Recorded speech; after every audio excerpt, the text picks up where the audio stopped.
साक्षात प्रभु मने ना मळ्या तेनो जरी अफसोस ना गुरु तू मळ्यो तो प्रभु मळ्या अंतर मही परितोष गुणरत्नो आपो शिष्यने हये करो पदार्पणम् उपकारी गुरुवर चरण मा सर्वस्व मारु समर्पणम्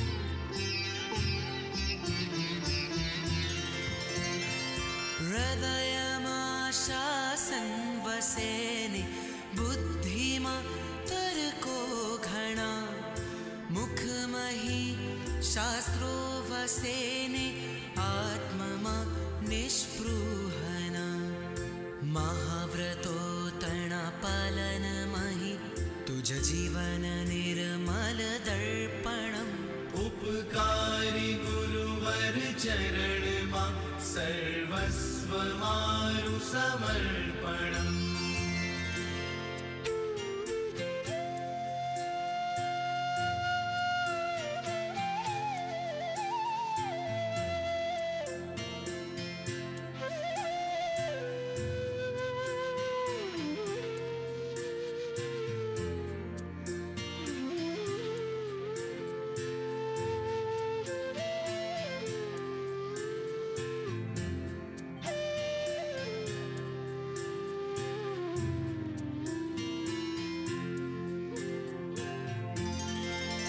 भटकेल भववने पथिकने सन्मार्गदाता आप छो स्वामी सखा गुरु आप छो अम बाळना मा बाप छो पुण्योदय आ भव मळ्या मळजो मने भावांतरम् उपकारी गुरुवर चरण मा सर्वस्व मारु समर्पणम्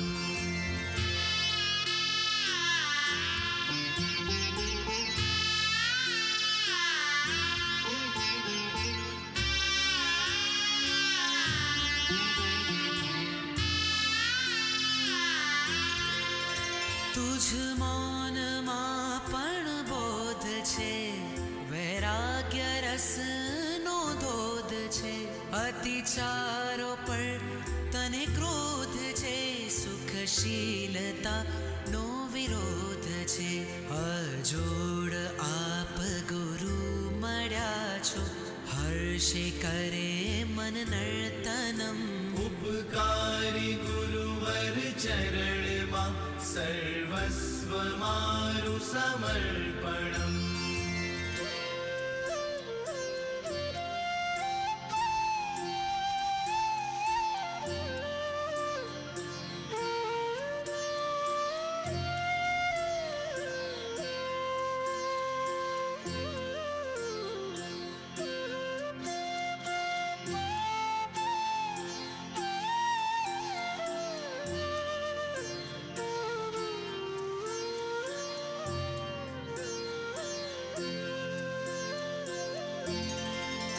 संसार थी तमे उधर्यो संस्कार आपी तमे घड्यो अविनय कर्यो में आपनो तो ए मन मानवी धर्यो उपकार तारा केम भूलो नित करो गुण कीर्तनम् उपकारी गुरुवर चरण मा सर्वस्व मारु समर्पणम्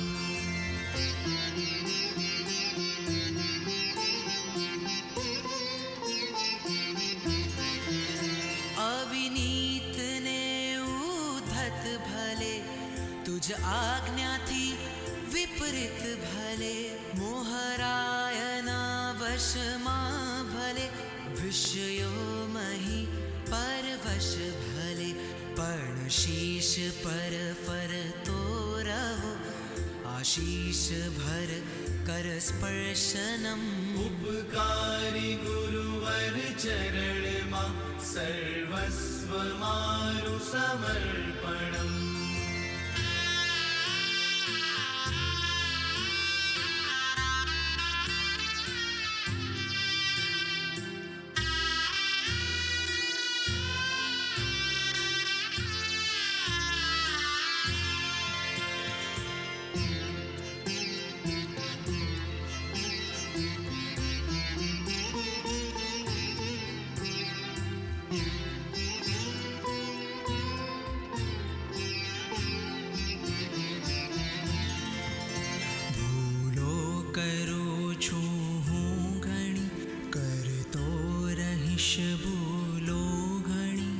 સુધારજે ગુરુમાં મને દોષોની ફોજને અવગણી વાત્સલ્ય તારું પામવા તુજ ગોદનો આકર્ષણમ. ઉપકારી ગુરુવર ચરણમાં સર્વસ્વ મારું સમર્પણમ.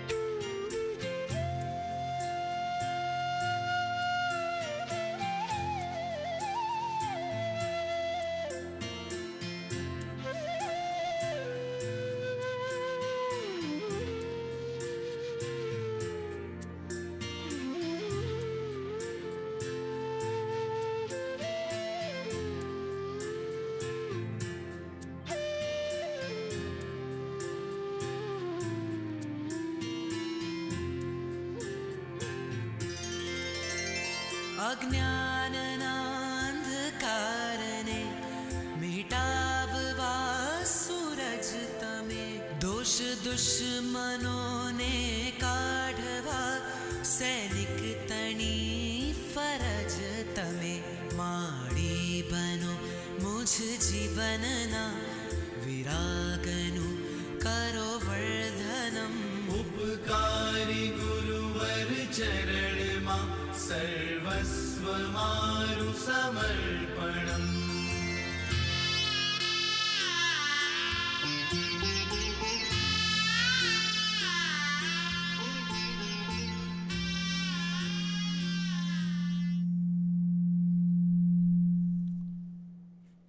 ઓમ નમો હરિહંતાણમ.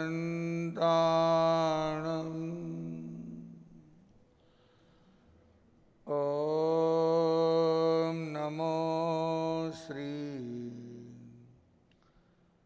સિદ્ધાણમ.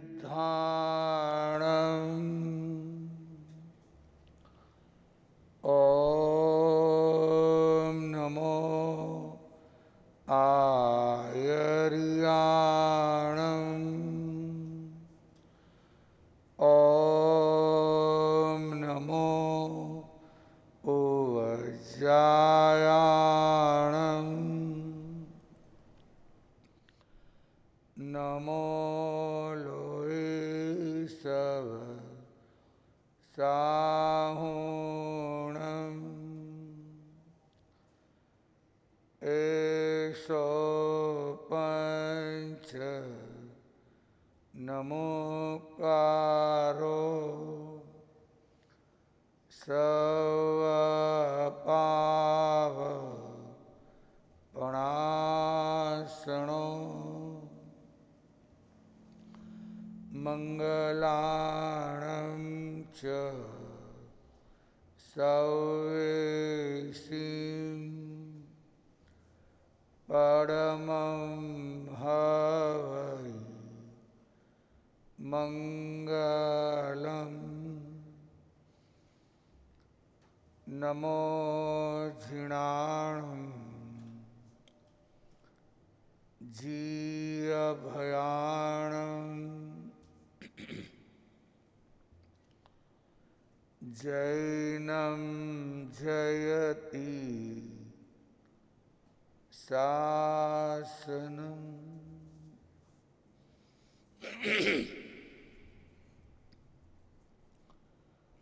હું છું આત્મા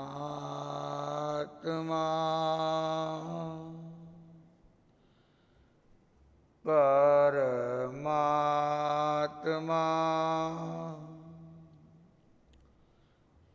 હું છું આનંદનું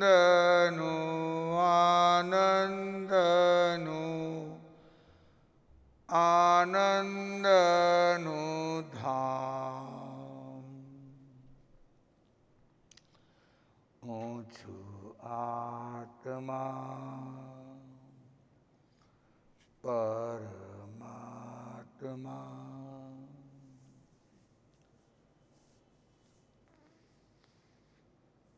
દેહ મારો નથી હું પણ દેહનો નથી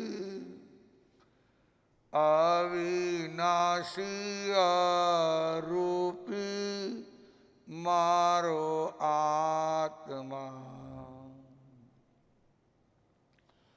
હું છું આત્મા પરમાત્મા મારો જન્મ નથી મારું મૃત્યુ નથી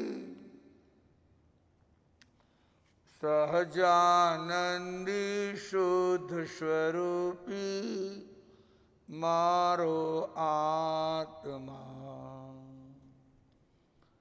હું છું આત્મા પરમાત્મા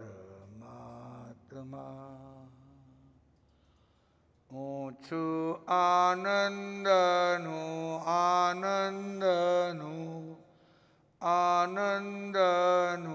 ધામ હું છું આત્મા પરમાત્મા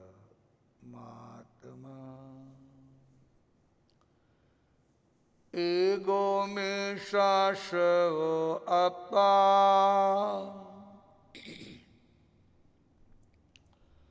nana dansana sanjuo sisame bahira bhava save sanjoga lakhana દેવાનું પ્રિયો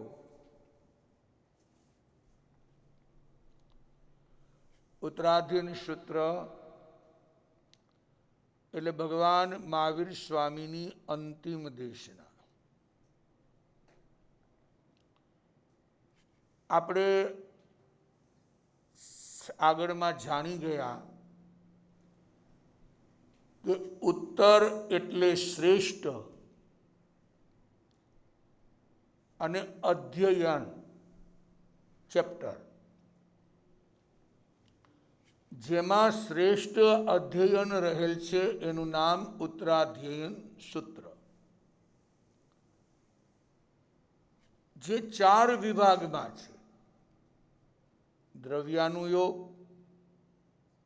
ચરણકરણાનુયોગ, ધર્મકથાનુયોગ અને ગણિતાનુયોગ. તમને આત્મદ્રવ્યની વાતો પણ આમાંથી જાણવા મળે, જેને દ્રવ્યાનુયોગ કહેવાય. ગણિતાનુયોગ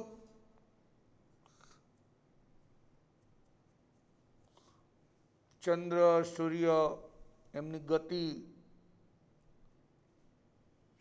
કયું નક્ષત્ર આકાશમાં ક્યારે આવે છે,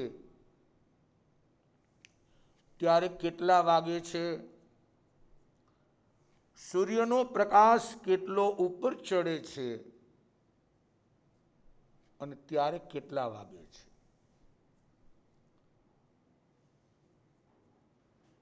આમ શાસ્ત્રની અંદર પણ જે કાંઈ ભાંગા વગેરે બતાવવામાં આવેલ છે આ બધો ગણિતનો વિષય છે. જ્યોતિષ છે એ પણ એક ગણિતનો જ વિષય છે. ચરણ કર્ણાનું યોગ, ચરણ વિહિમ પવખામી જીવસ્સ ઉ સુહાવહમ.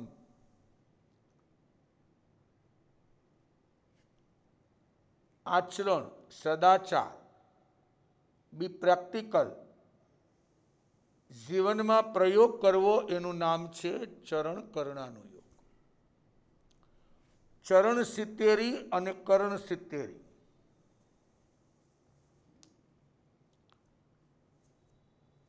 અને ધર્મકથાનું યોગ, જે આપણા મનને આનંદિત કરે, જે કથામાંથી આપણને જીવનનો સાર મળે, જે કથાના માધ્યમથી આપણને જીવન જીવવાની પ્રેરણા મળે, જે કથાના માધ્યમથી તમારા જીવનને તમે સુવ્યવસ્થિત બનાવી શકો. આ ચારે ચાર અનુયોગનો સમાવેશ આ એક જ ઉત્તરાધીન સૂત્રમાં છે.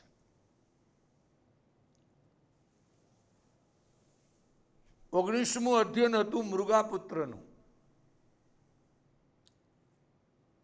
જેમણે એક જ્ઞાન અવસ્થા દ્વારા સ્વયંના આત્માને જ્ઞાની બનાવી અને પૂર્ણતાને પ્રાપ્ત કરી. 20મું અધ્યયન છે અનાથી મુનિ.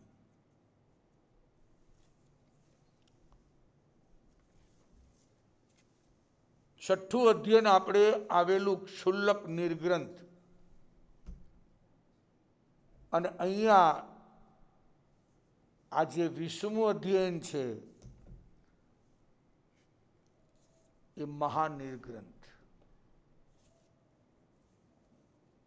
અથવા તો અનાથી મુનિ.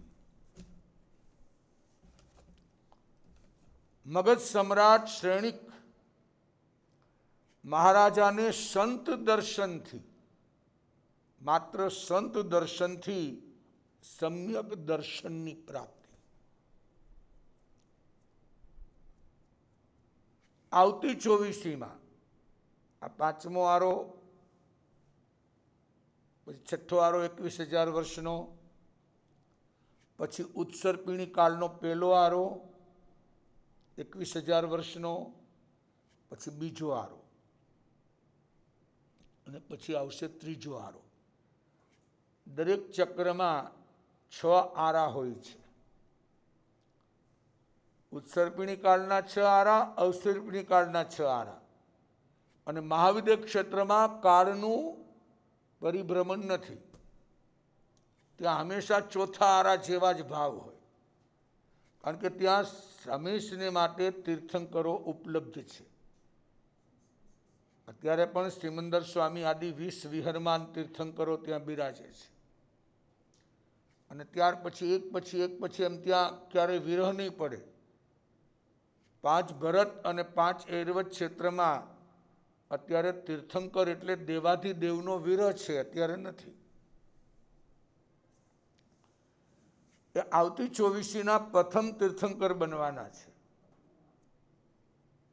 પ્રથમ સંકિત મળવું દુર્લભ છે અપેક્ષાએ, પણ એના કરતાં સંકિતને ટકાવવું દુર્લભ છે.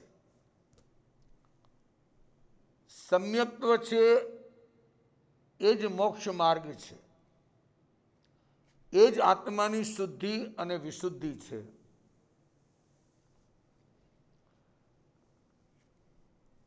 અને સંકિત આવ્યા પછી જાય નહીં, એનું નામ છે ક્ષાયક સંકિત, જે એકવાર આવે પછી જાય જ નહીં. સમ્યક્ત્વ એ આત્માને બેલેન્સમાં રાખે છે, સ્ટેબલ. ઘણાને પ્રશ્ન થાય કે ભાઈ સંકિત થાય ત્યારે શું થાય? કોઈ લીસોટો થાય, કોઈ પ્રકાશ થાય, કોઈ ચેન્જીસ આવે. સંકિત એ તો આત્માનો ગુણ છે. વ્યવહાર સંકિતના 5 બોલ આપણે પહેલા સાંભળી ગયા: સંગ, સંવેગ, નિર્વેદ, અનુકંપા અને આસ્થા. નિશ્ચયથી સંકિત છે કે નહીં એ જ્ઞાની પુરુષો સિવાય કોઈ જાણી શકે નહીં. વર્તમાનમાં કેવલ જ્ઞાનીનો અભાવ છે.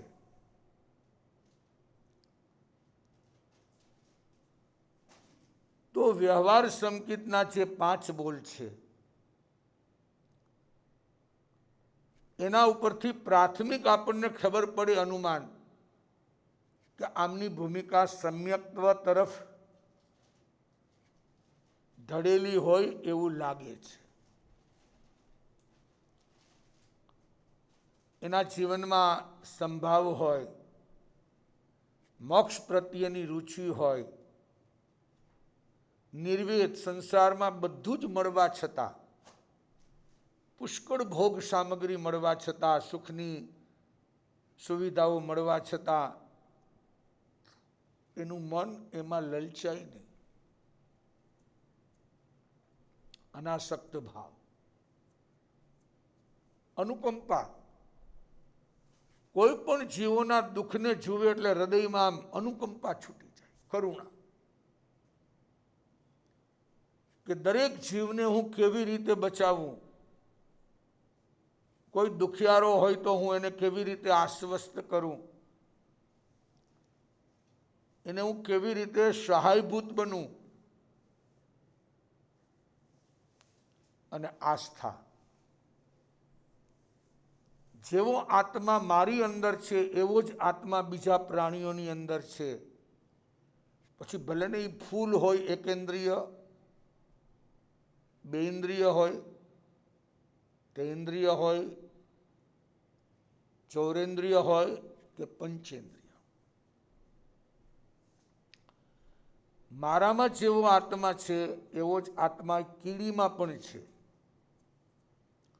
એ લીલફૂગ અને શેવાળમાં પણ છે, અને મારે એની દયા પાડવાની છે. આવી અવસ્થા આવે એને કહેવાય વ્યવહાર સમ્યક્ત્વ. આમ ગણો તો ઉપસમ સંકિત જીવનમાં મિથ્યાત્વ, મોહનીય કર્મ, મિથ્યાત્વ, અનંતાનુબંધી કષાયો, ઉદય વિનાની અવસ્થા હોય. અનંતાનુબંધી એટલે અનંતનો અનુબંધ કરાવે, એને અનંતાનુબંધી કસાય કહેવાય. કે હું મરી જઈશ પણ એના ઘરમાં પગ મૂકીશ નહીં. માસખમણ કરે, દીર્ઘ તપશ્ચર્યા કરે, શ્રાવકના વ્રતો સ્વીકારે, પણ વેરની પરંપરા ગમે એ થઈ જશે હું ત્યાં જઈશ નહીં. આવા ક્રોધ, માન, માયા અને લોભ, આ અનંતાનુબંધી કસાયો ઉદય વિનાની અવસ્થા હોય, એનો ઉદય ન હોય ત્યારે ઉપસમ સંકિત, એને ઉપસમ સંકિત કહેવાય. જે એક અંતર્મુહૂર્ત ટકી શકે એ ચોથા ગુણસ્થાનકે થાય. અવિરતિ સમ્યક દ્રષ્ટિ ચોથા ગુણસ્થાનકે. દેવ, મનુષ્ય, તિર્યંજ કે નારકી કોઈ પણ ગતિમાં થઈ શકે. ઉપસમ શ્રેણીના કાળમાં જ્યારે જીવ એક ઉપસમ શ્રેણી માંડે, 8મું, 9મું, 10મું, 11મા ગુણસ્થાનનો, આ ગુણસ્થાનકોમાં આ ઉપસમ સંકિત હોય છે. જેમ એક તપેલીની અંદર કોર્પોરેશનનું ડોળું પાણી આવે છે કે ભાઈ ઉપરમાં વરસાદ છે, બરોબર ફિલ્ટર નથી થતું, અને એ ડોળા પાણીના તપેલામાં બહેનો જ્યારે ફટકડી ફેરવે એટલે પાણી નિર્મળ સ્વચ્છ બની જાય.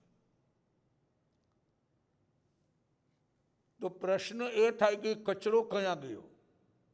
એ કચરો નીચે બધો જામી જાય, તળિયામાં જામી જાય. એ ફટકડીનો પ્રભાવ છે, પણ ઉપરનું પાણી નિર્મળ સ્વચ્છ દેખાય.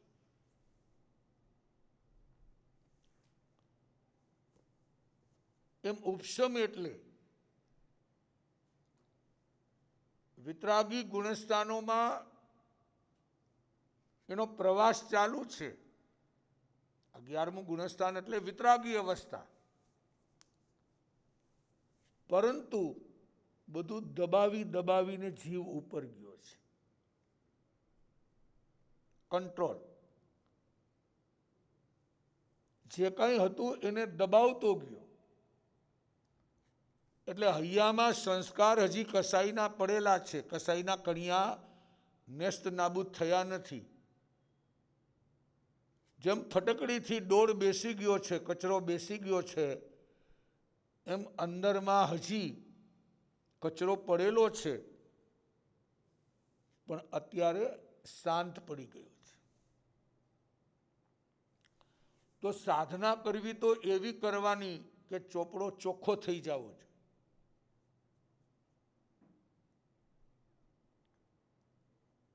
જેનો ચોપડો ચોખ્ખો હોય છે એ આત્મા સડસડાટ મોક્ષ ગતિને પામી શકે છે. ક્ષયોપશમ સંકિત ઉદયમાં આવેલ મિથ્યાત્વ મોહ કર્મ અનંતાનુબંધી કસાઈનો અંશે અંશે મૂળથી નાશ કરે, એને ક્ષય કહેવાય. થોડો થોડો કરે છે, પણ મૂળથી કાપે છે, મૂળથી. અને ઉદયમાં જે નથી આવ્યા એવા મિથ્યાત્વ મોહો અનંતાનુબંધી કસાયોનો ઉપશમ કરે. ઉપશમ એટલે ક્ષયોપશમ એટલે ક્ષય વત્તા ઉપશમ. અમુકનો ક્ષય અને અમુકનો ઉપશમ. એ બંને કાર્યો જ્યાં થાય છે, બંને પ્રોસેસ થાય છે, એનું નામ ક્ષયોપશમ સંકિત. ક્ષયોપશમ સમ્યક્ત્વના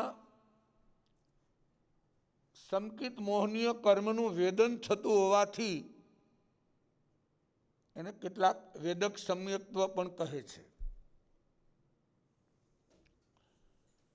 ઓછામાં ઓછું અંતર્મુહૂર્ત, એનો સમય પીરિયડ ઓછામાં ઓછો અંતર્મુહૂર્ત, અને જો બરાબર સ્ટેબલ એને જાળવવામાં આવે તો વધુમાં વધુ મેક્સિમમ 66 સાગરોપમ સુધી ટકી શકે. 4 થી 7 ગુણસ્થાન, 66 સાગરોપમ સુધી. તો અહીંયા એ દર્શાવવા માગે છે કે તમારી આત્મભૂમિકા, તમારા આત્મક્ષેત્રનું ખેડાણ થયું છે કે નહીં. જો બધો કચરો સાફ થયો હોય અને ખેતરમાં બીજનું વાવેતર થાય તો જ એમાંથી ફસલ આવે. એમ આત્માની ભૂમિકામાં જો આ સમ્યક્ત્વની સ્પર્શના થાય તો જ ગતિમાંથી તમે પ્રગતિમાં આવી શકો. અને ક્ષાયક સંકિત મિથ્યાત્વ મોહનીય અનંતાનુબંધી કષાયોનો સંપૂર્ણ નાશ, વિતરાગ અવસ્થા, જે સમ્યક્ત્વની પ્રાપ્તિ થાય એને કહેવાય ક્ષાયક સંકિત. જે આવ્યા પછી ક્યારેય નાશ નથી પામતું. ક્ષાયક ક્યારેય નાશ ન પામે. સાદી અનંતમાં ભાગે રહેવાવાળું સર્વથા શુદ્ધ ચોથા ગુણસ્થાનથી લઈને છેક 14મા ગુણસ્થાન સુધી, અને પછી મોક્ષમાં સદાકાળ. અહીંયા સદેહે હોય ત્યાંથી ત્યારે 4 થી લઈને 14મા ગુણસ્થાન સુધી, અને પછી પરમેનન્ટ મોક્ષમાં. ઉપસમ સંકિત નિર્મળ છે પણ લાંબુ ટકે નહીં. એ નિર્મળ છે પણ લાંબુ ટકતું નથી. ક્ષયોપસમ સંકિત લાંબુ ટકે પણ નિર્મળ નહીં,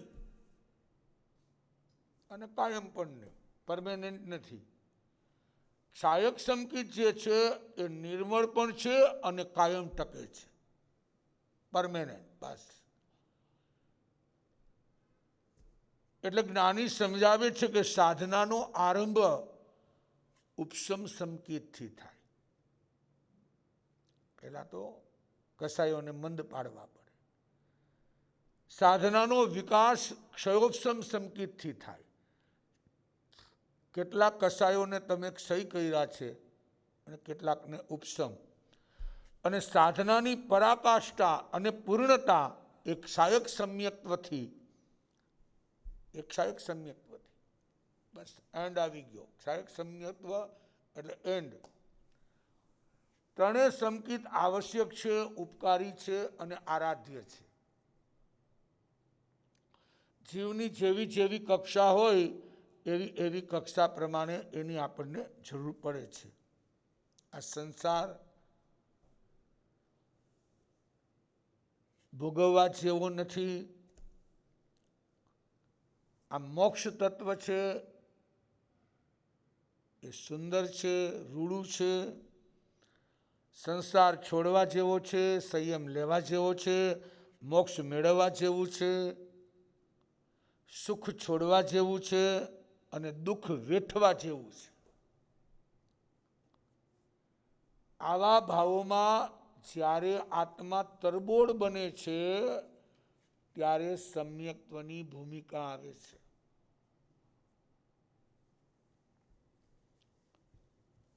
આ સૈનિક મહારાજા મગધના સમ્રાટ, એમને ક્ષાયક સમ્યક્ત્વ છે. એકમાત્ર અનાથી મુનિના દર્શન કરવાથી, એ તો બૌદ્ધ ધર્મી હતા, ગૌતમ બુદ્ધના ઉપાસક હતા.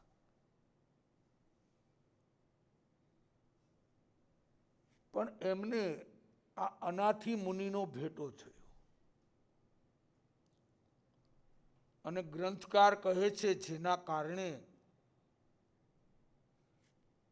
અનાથી મુનિને જોવા માત્રથી, હજી સત્સંગ નથી કર્યો, એમની સાથે કોઈ વાર્તાલાપ, વિચાર વિમર્શ, ડિસ્કસ કશું જ નથી, માત્ર એમને જુએ છે.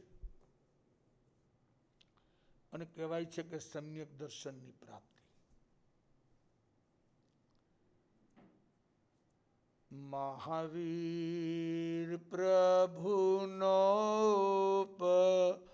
ઉપકાર ઉત્તરાધન સૂત્ર પ્રભુની અંતિમ દેશના. માનવ જીવનનો આધાર મીઠા મીઠા વચનો સાંભળો મહાવીરના.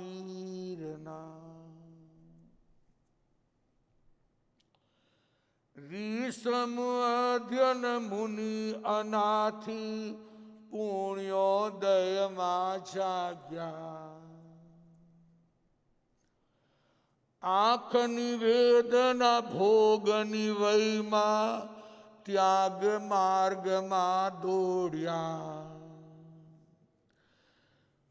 વેદનામાં થયું આત્મજ્ઞાન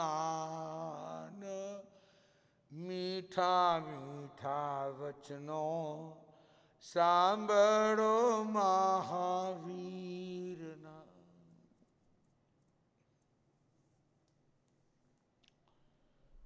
પુણ્યનો ઉદય છે, બધા પાસા અનુકૂળ છે. એવા સમયમાં આ અનાથી મુનિ જાગ્યા. જો એટલે જ્ઞાની સમજાવે છે કે પુણ્ય હોય કે પાપ, તમારી પાસે જો આત્મજાગરણ હોય, આત્મજાગરણ, તો તમે ગમે ત્યારે લાભ ઉઠાવી શકો છો.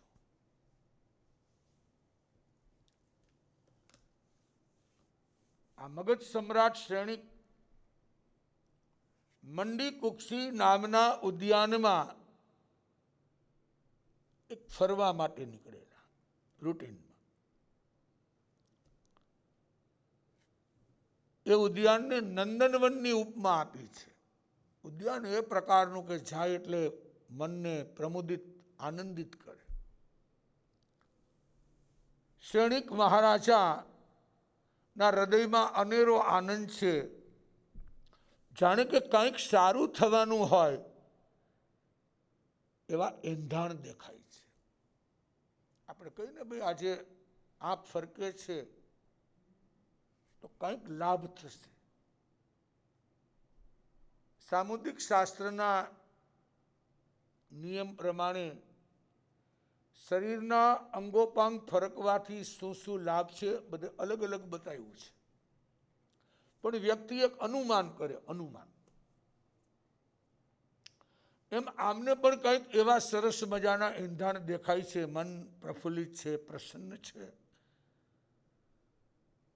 જેમ સૂર્ય ઉગે પહેલા ઉષા દેખાય, એમ શ્રેણિક રાજાના હૃદયના આંગણે જાણે કે આ સમ્યક સૂર્ય, આ સંકિતનો સૂર્ય ઉગવાનો છે.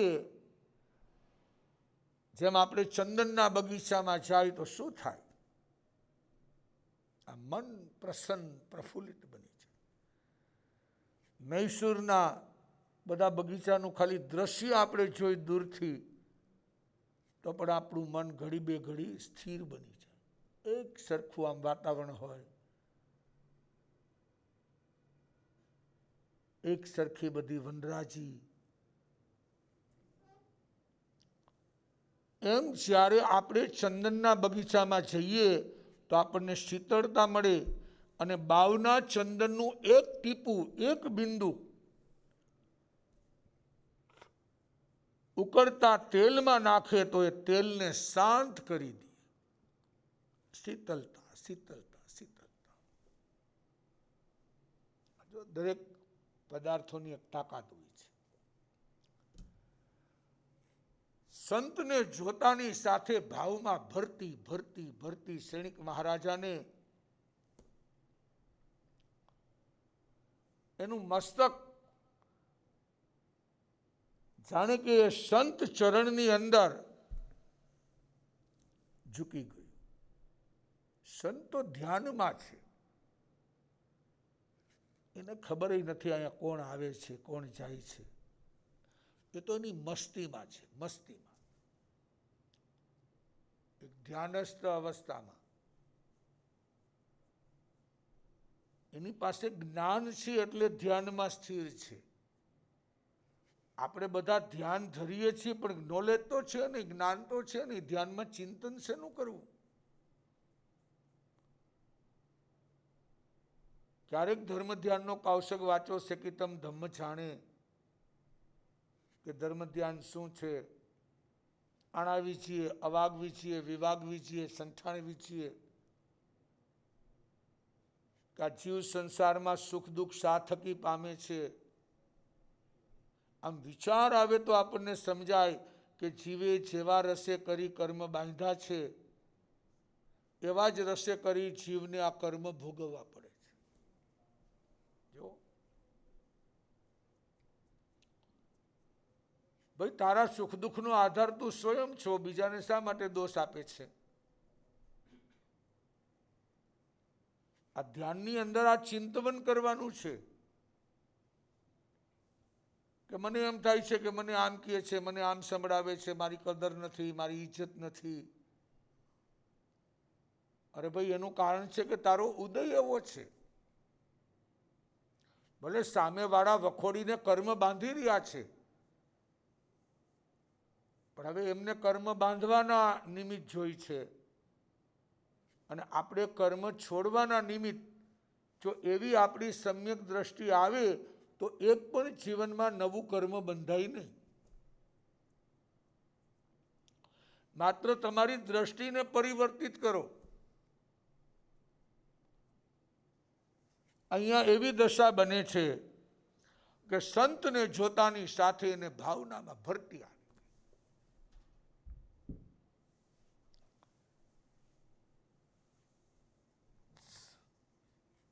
અને અનાથી મુનિનું રૂપ, આત્માનું સ્વરૂપ, ભીતરની ભાવના, મનની મસ્તી કંઈક અલૌકિક છે. મુનિ તો ધ્યાનમાં છે.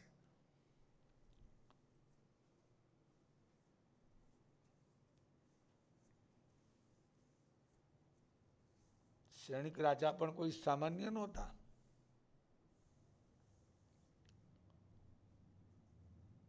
સૈનિક રાજાનું પણ રૂપ એવું હતું કે એમને જોઈને પણ ભગવાન મહાવીર સ્વામીની હાજરીમાં જ્યારે એ સંત દર્શન, પ્રભુ દર્શન માટે આવે છે ત્યારે ઘણા સાધુ સાધ્વીઓ નિયાણું કરે છે, નિદાન. પણ અહીંયા ચારિત્રનો પ્રભાવ છે. ચારિત્ર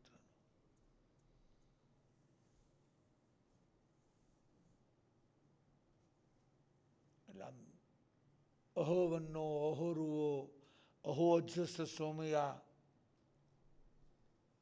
આ સૈનિક રાજા તો તાજુબી પામી ગયા કે આવું દિવ્ય સ્વરૂપ અને આટલી સૌમ્યતા. ચહેરો જુએ છે ત્યાં જ આમ એના આહલાદક ભાવ આવી ગયા. આહલાદક. સંત સતી હોવે ऐसा वैरागी, देखत जन होवे धर्म नारागी. એવા વૈરાગી હોય, એવા ત્યાગી હોય, એવા ઉપશાંત કસાઈ હોય કે આમ જુએ ત્યાં જ માણસનું મન ઠરી જાય, ઠરી જાય.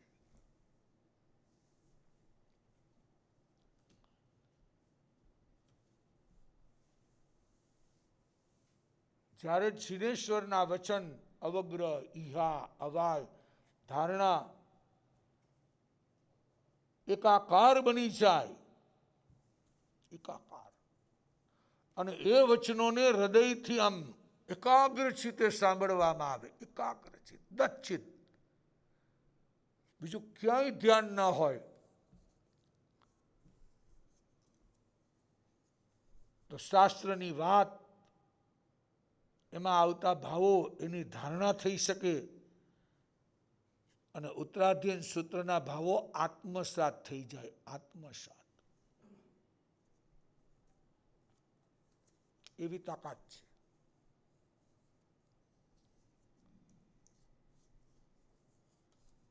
એટલે જ્ઞાની સમજાવે છે કે કોઈ પણ શરીરમાં રોગ થાય એ 4 કારણે મટે છે. પહેલા નંબરમાં તો રોગનું નિદાન થાય એવા ડોક્ટર જોઈએ. માત્ર રોગ છે એમ નહીં, પણ રોગનું નિદાન. આજે ઘણી વખત નિદાનના અભાવે ખોટી ખોટી દવાઓ શરીરમાં આવે છે, એના રિએક્શનો આવે છે, વ્યક્તિ દુઃખી બને છે.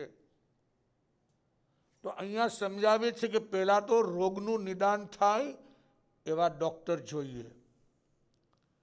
બીજા નંબરમાં દર્દીને, પેશન્ટને ડોક્ટરમાં શ્રદ્ધા જોઈએ. શ્રદ્ધા. એને ખબર છે કે આ ડોક્ટર મારું નિદાન કરીને મને સાચે સાચું ગાઈડન્સ આપશે અને મારા રોગને નાબૂદ કરનાર દવા આપશે. ત્રીજા નંબરમાં દર્દ દૂર થાય તેવી દવા હોવી જોઈએ. એ દવા પણ એવી હોવી જોઈએ કે જે આપણું દર્દ દૂર કરે. અને ચોથા નંબરમાં સેવા કરનાર હોય, કોઈ સેવા કરનાર, વિનમ્રતાપૂર્વક વિનય સહિત દર્દીને સાતા પહોંચાડે, એના મનોગત ભાવોને જાણે, એમનો ઉત્સાહ વધારે કે જરાય ચિંતા કરોમાં, બસ 2, 4, 6 કલાકનું કામ છે, તમે સ્વસ્થ બની જશો, નખમાં પણ રોગ નહીં રહે. આ તો માત્ર આપણે ચેકિંગ કરાવવું પડે એટલે હોસ્પિટલ આવ્યા છીએ કે ડૉક્ટર પાસે આવ્યા છીએ. તમે મનમાં લેશ માત્ર દુઃખનો અનુભવ ન કરો. એ પણ એક કળા છે કે દર્દીને એના દર્દ ભૂલાવી દે, એવા મધુર વચનોથી એમને સાતા પહોંચાડે કે આના કરતાં તો ભયંકર રોગો અમે જોયેલા, એ પણ બચી ગયા, તો આપને તો કાંઈ સામાન્ય ઈજા છે. હમણાં 1, 2 કલાકમાં ડૉક્ટર સાહેબ આવશે, ચેકિંગ કરશે, તમને દવા આપશે અને ઘરે જવાની રજા મળી જશે. આમ ઉત્સાહ વધારે. દવાખાનામાં જેને દાખલ કર્યા હોય એની પાસે કોને મોકલવા એ પણ વિચારવું પડે. ઘણા એવા હોય કે ઓલાના દર્દ ઘટવાની બદલે દર્દનો વધારો કરે, એનું દર્દ વધારતા જાય કે તમારા કરતાં ઓછું દર્દ હતું તો જો કાલે ઓના સમાચાર આવ્યા છે કે જીવા નથી, ઉકલી ગયા, તમને તો આ છે પણ તમારાથી અડધું હતું. આવા લોકોને હોસ્પિટલમાં ન મોકલાય.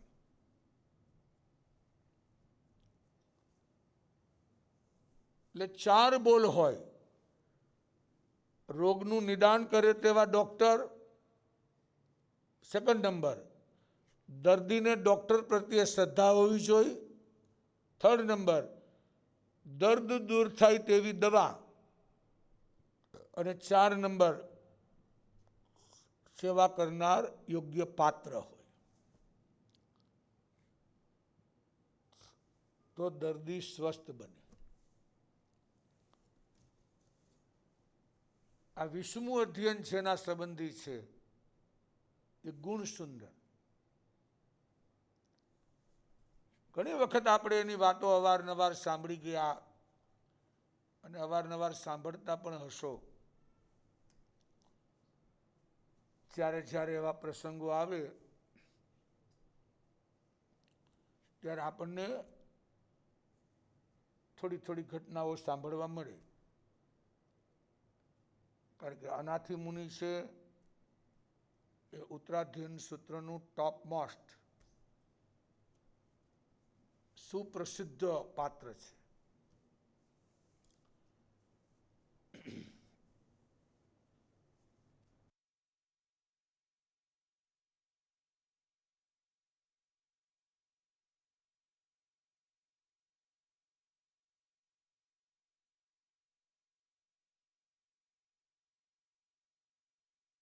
એટલે કે ગુણ સુંદર.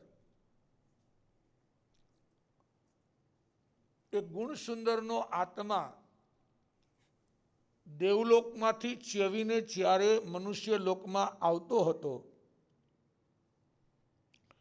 ત્યારે એણે જોયું કે મારો જન્મ વૈભવશાળી માતા પિતાના ગૃહ આંગણે થવાનો છે. કોઈ સામાન્ય ઘરમાં નહીં, સુખી સંપન્ન સમૃદ્ધ પરિવારમાં. અને જો હું એમાં ફસાઈ જઈશ, જો આ સમ્યક દર્શન, જેને સાચી શ્રદ્ધા છે એનું મન વૈરાગ્ય તરફ વળેલું હોય, એને આ સમૃદ્ધિ ને સાધનોમાં રસ ન હોય, એને વિચાર આવે કે હું જો ફસાઈ જઈશ તો મારી સાધના અધૂરી રહી જશે, આ મારો મનુષ્યનો બહુ નિષ્ફળ જશે. એટલે એમના એક મિત્રદેવને એક સૂચન કરે છે. મિત્રદેવ આપણે અહીંયા મનુષ્ય લોકમાં એકબીજા મિત્ર, ફ્રેન્ડ, દોસ્ત હોય છે, એમ મિત્રદેવ. જીવનમાં એક કલ્યાણ મિત્ર રાખવાનો, કલ્યાણ મિત્ર જે તમને હર હાલતમાં સાવધાન કરી શકે, તમને દરેક પરિસ્થિતિમાં સાવધાન રખાવી શકે, અને જ્યારે જ્યારે જરૂર પડે ત્યારે તમને સચોટ અને સાચી વાત કહી શકે. પછી કોઈ પણ હોય, ગુરુ હોય, પતિ હોય, પત્ની હોય, ભાઈ હોય, માતા હોય, પિતા હોય કે મિત્ર હોય, કોઈને પણ તમે કલ્યાણ મિત્ર બનાવી શકો. એ પોતાના મિત્રદેવને સૂચન કરે છે કે ભાઈ તું મને જગાડવા આવજે, કારણ કે આ તો દોમદોમ સાહેબીમાં મારો જન્મ થશે અને કદાચિત હું એમાં પછી ઓતપ્રોત બની જાઉં, તો મારી ભાવના છે કે તું મને જગાડવા આવજે. અને એકબીજાને કોલ આપી શકે.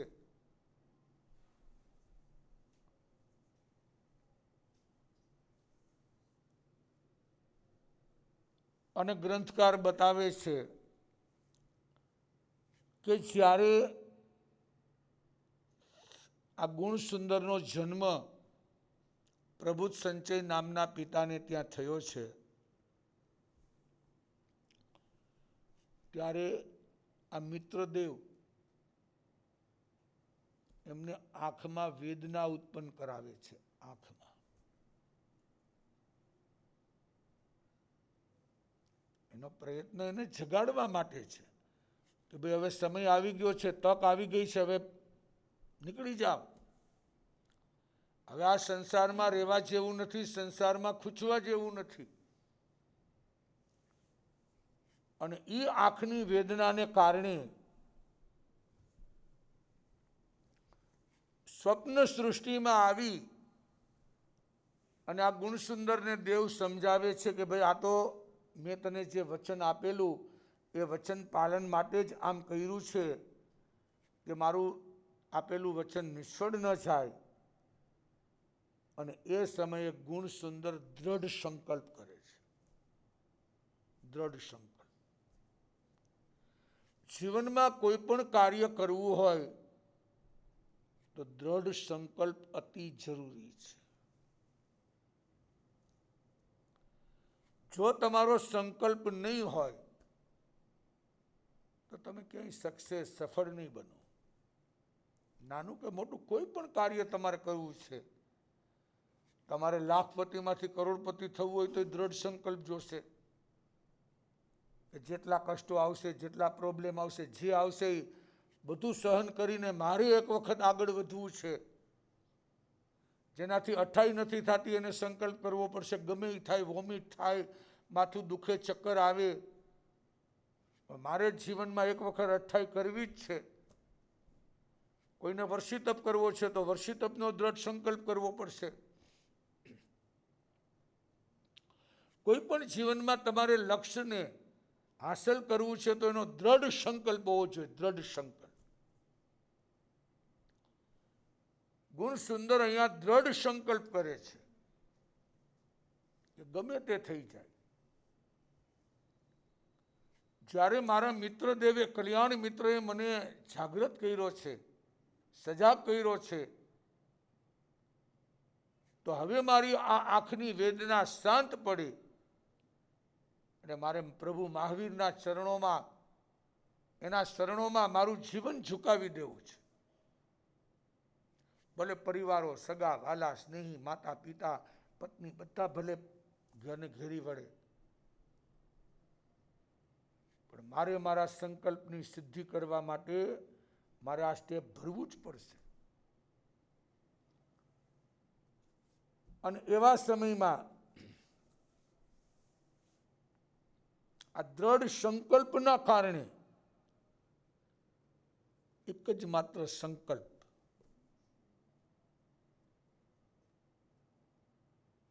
બધા જ મહેનત કરે છે એમને વેદનામાંથી મુક્ત કરવા. હવે આ તો મિત્રદેવનું કરેલું સર્જન છે. એટલે એમાં દવા બવા કોઈની કારીગીરી કામ ન આવે, કોઈ વસ્તુનો ઉપાય કામ નહીં. ગુણ સુંદરનો જે સંકલ્પ છે, દ્રઢ નિશ્ચય, એના કારણે તીવ્ર આંખની વેદના, તીવ્ર વેદના, જેની કોઈ સીમા નહીં. લોકો તો કોઈ જોઈ શકતા નથી એવી વેદના છે.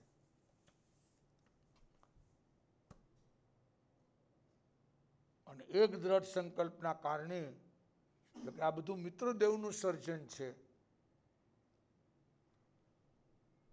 એ સંસાર છોડવા તૈયાર થયા. સંસાર છોડવા.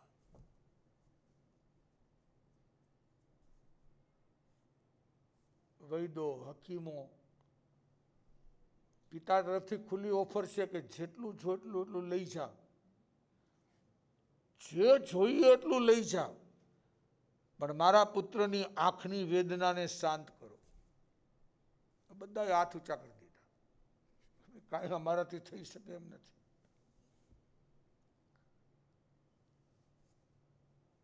એટલે જ્ઞાની સમજાવે છે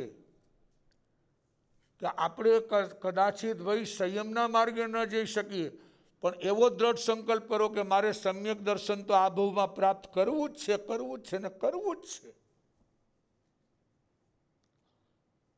મારે આ સંસારના કાદવમાં ખૂંચવું નથી. અનાસક્ત યોગ. સમ્યક દર્શન એટલે અનાસક્ત યોગ, નો એટેચમેન્ટ. વ્યવહારથી બધે જ રહેવાનું છે, પણ નિશ્ચયથી ક્યાંય આસક્તિના ભાવ નહીં. આસક્તિ નહીં. આવી અવસ્થા.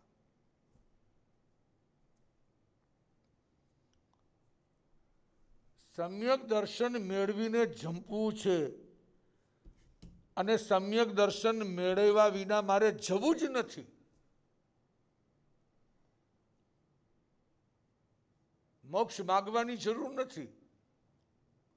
સમ્યક દર્શન તમારી પાસે હશે એટલે એ મોક્ષનો પાસપોર્ટ છે. અવશ્ય મોક્ષ મળશે, મળશે ને મળશે.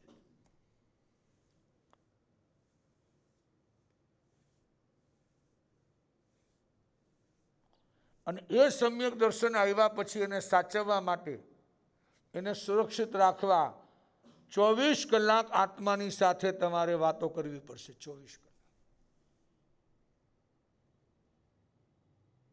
સતત જાગરણ હોવું જોશે. હું આત્મા છું, હું આત્મા છું, હું આત્મા છું, હું આત્મા છું, હું આત્મા છું. બાકી બધું પર પર પર, બધું પર. મારું કંઈ છે જ નહીં. આ શરીર પણ મારું નથી. આ શરીરની સાથેના સંયોગો મારા નથી. આ સગાવાલા મારા નથી. આ સ્નેહીજનો મારા નથી. આ બધું આત્માથી પર છે. શા માટે એના માટે રાગદ્વેષ કરવા? શા માટે એના માટે ક્લેશ કંકાસ કરવા?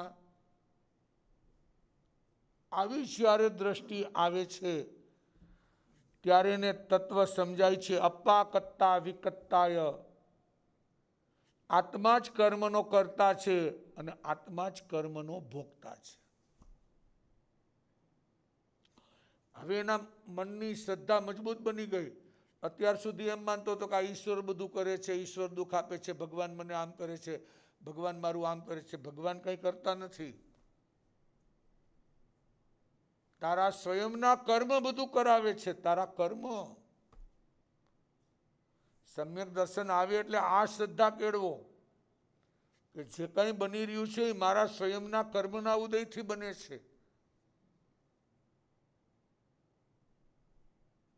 અને મારે એ ઉદયમાં નવા કર્મ બાંધવા નથી અને જૂના કર્મ ખપાવી દેવા છે. આવી ભાવના ભાવો. આ સમ્યક દર્શનની પ્રાથમિક ભૂમિકા.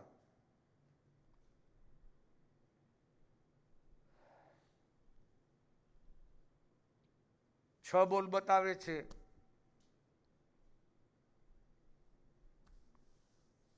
આત્મા છે નિત્ય છે, કર્મનો કર્તા છે, કર્મનો ભોગતા છે. મોક્ષ છે, મોક્ષનો ઉપાય છે. આત્માની સાથે રહેવા માટે આ 6 બોલનું ચિંતન કરવાનું કે આત્મા છે અને નિત્ય છે. આત્મા વિનાનો કોઈ જીવ હોતો જ નથી. અખંડિત દ્રવ્ય એ સદા રહેવાનું જ છે. એ નહીં કે ભાઈ આપણું મૃત્યુ થાય એટલે આત્મા ચાલ્યો જાય. આત્મા તો રહેશે. કર્મનો કર્તા છે. આ જે કોઈ કર્મ બંધાવે છે એ બધું કરતા આ આત્મા છે. અને કર્મનો ભોગતા છે. કર્મ પણ આત્માએ જ ભોગવવા પડે છે. મોક્ષ છે. મહાવીર કહે છે ભાઈ ભલે ગમે એટલું કર્મનું જોર હોય પણ છેલ્લે તો ભાઈ તારા આત્માનું જોર વધશે. એટલે મોક્ષ છે અને મોક્ષનો ઉપાય છે.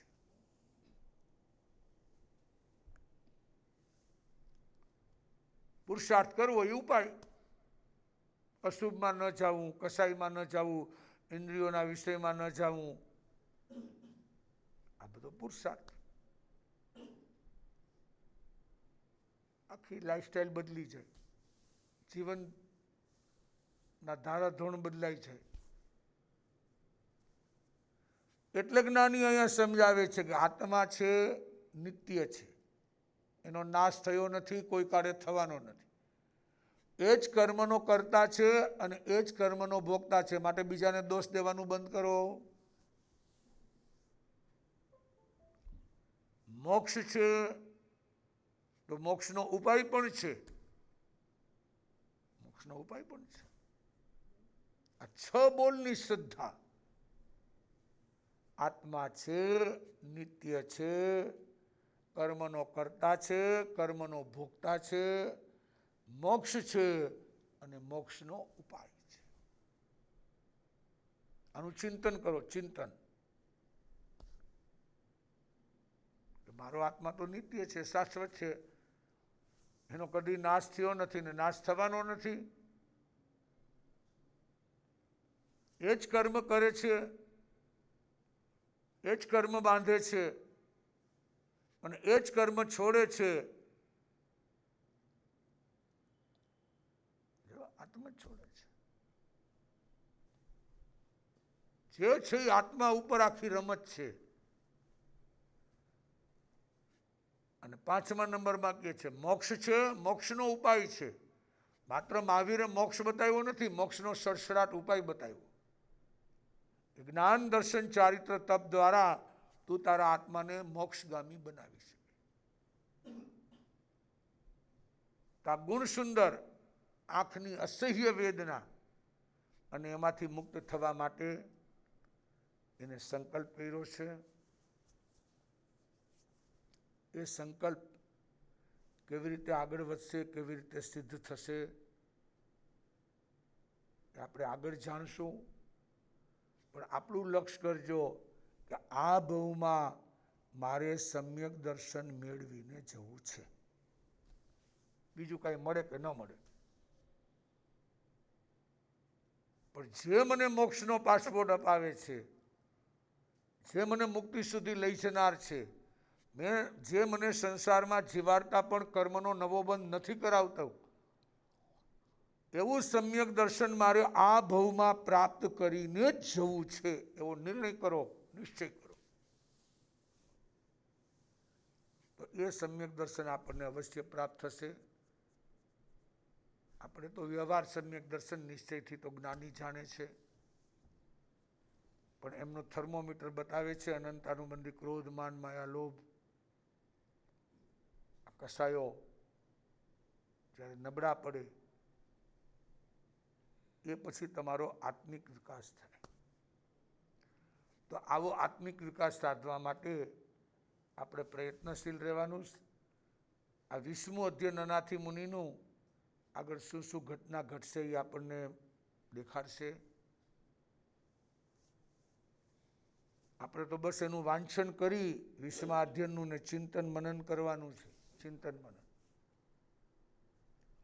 કે એક સંતના દર્શનથી જો અનાથી મુનિને સમ્યક દર્શન થઈ શકે તો આપણને કેમ ન થાય? કેમ ન થાય?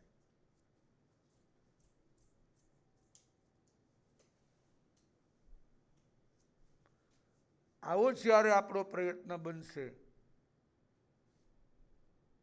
કે માત્ર સંતના દર્શન કરી અને સમ્યક દર્શન,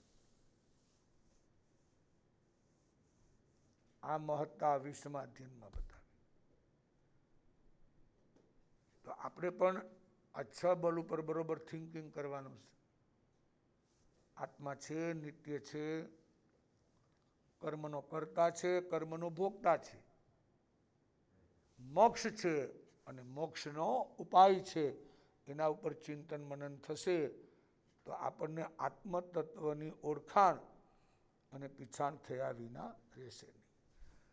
તન મન ધન પ્રભુના ચરણોમાં, તન મન ધન પ્રભુના ચરણોમાં, મને વાલું લાગે, મને વાલું લાગે પ્રભુ તમારું નામ. તન મન ધન પ્રભુના ચરણોમાં, નામ તમારું લેતા લેતા ભવસાગર તરી જઈએ, સ્મરણ તમારું કરતા કરતા મુક્તિના ડગ ભરીએ. તને જોયા કરું, તને જોયા કરું દિવસ ને રાત. તન મન ધન પ્રભુના ચરણોમાં, તન મન ધન પ્રભુના ચરણો. સર્વનું મંગલ, સર્વનું કલ્યાણ, સર્વનું શ્રેય. ચતારી મંગલમ મર્યંતા મંગલમ સિદ્ધા મંગલમ સહુ મંગલમ. કેવલી પનતો ધમ મંગલમ. ચતારી લોકતમા અર્યંતા લોકતમા સિદ્ધા લોકતમા શાહુ લોકતમા. કેવલી પનતો ધમ્મો લોકતમો. ચતારી શરણમ ભવજ્જામી, અર્યંતા શરણમ ભવજ્જામી, સિદ્ધા શરણમ ભવજ્જામી, સાહુ શરણમ ભવજ્જામી, કેવલી પનત્તમ ધમમ શરણમ ભવજ્જામી. 4 શરણા દુઃખરણા અવર શરણને કોઈ, જે ભવ્ય પ્રાણી આદરે અક્ષય અવિચલ પદ હોય. અંગૂઠે અમૃત વસે લબ્ધિતણા ભંડાર, ગુરુ ગૌતમને સમરીએ મન વાંછિત ફળદાતાર. ભાવે ભાવના ભાવીએ, ભાવે દીજે દાન, ભાવે ધર્મ આરાધીએ, ભાવે કેવળ જ્ઞાન. બોલો મહાવીર સ્વામી ભગવાન કી છે.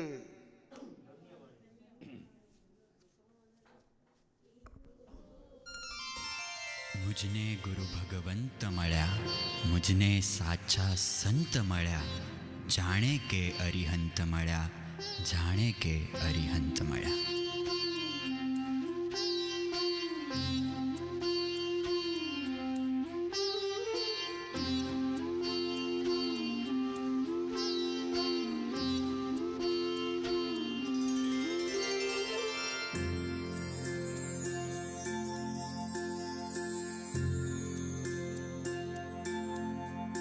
સાક્ષાત પ્રભુ મને ના મળ્યા, તેનો જરી અફસોસ ના. ગુરુ તું મળ્યો તો પ્રભુ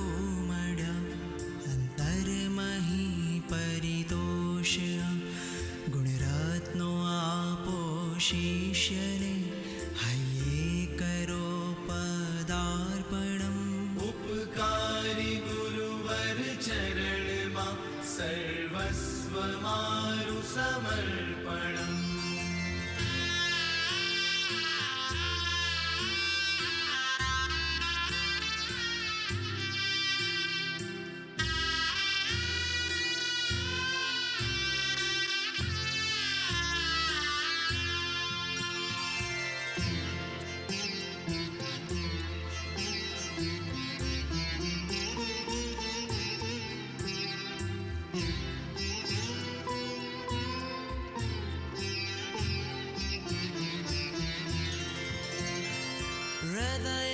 हृदयमाशासन् वसेने बुद्धिमा तर्को घणा मुखमहि शास्त्रो वसेने आत्ममा निष्पृहना महाव्रतो तणा पालनमहि तुझ जीवन निर्मल दर्पणम् उपकारी गुरुवर चरण मा सर्वस्व मारु समर्पणम्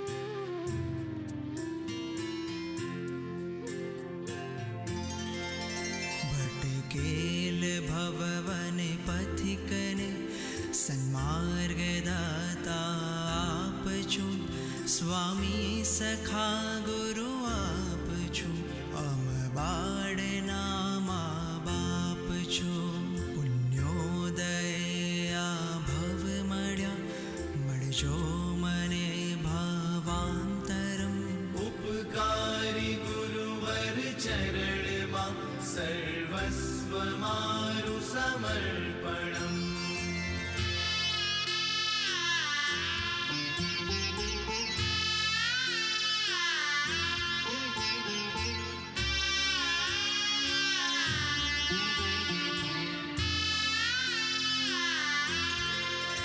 तुझ मौनमा पण बोध छे वैराग्य रस नो धोध छे अतिचारो पर तने क्रोध छे सुखशीलता नो विरोध छे अजोड़ आप गुरु मळ्या छो हर्षे करे मन नर्तनम् उपकारी गुरुवर चरण मा सर्वस्व मारु समर्पणम्